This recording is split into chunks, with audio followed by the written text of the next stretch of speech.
ఎప్పుడూ mutton pulao, chicken పులావ్‌లే కాదండి. ఒకసారి గోంగూర పులావ్ ట్రై చేయండి. జన్మలో దీని రుచి మర్చిపోరు.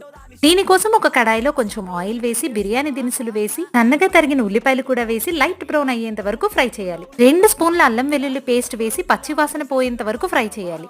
సన్నగా తరిగిన 3 టమాటాలని కూడా యాడ్ చేసి మూత పెట్టి మెత్తగా అయ్యేంత వరకు మగ్గించుకోవాలి. టమాటాలు మగ్గాక శుభ్రంగా వాష్ చేసుకున్న గోంగూరను కూడా యాడ్ చేయాలి. నేను 2 కట్టల గోంగూర తీసుకున్నాను. గోంగూర కూడా ఆకు ఉడికేంత వరకు మూత పెట్టి మగ్గించాలి. మీకు పులుపు ఎక్కువ ఇష్టం లేకపోతే కొంచెం గోంగూర తగ్గించుకోవచ్చు. గోంగూర మగ్గాక అందులో రుచికి సరిపడా ఉప్పు, పసుపు, కారము, ధనియాల పొడి, జీలకర్ర పొడి వేసి కలపాలి. ఇలా కలిపిన దాంట్లో ముందుగానే నానబెట్టుకున్న 2 గ్లాసుల బియ్యాన్ని యాడ్ చేస్తున్నాను. ఇప్పుడు ఎసరు పోసుకొని ఒకసారి ఉప్పు సరిపోయిందో లేదో టేస్ట్ చేసి అడ్జస్ట్ చేసుకోండి.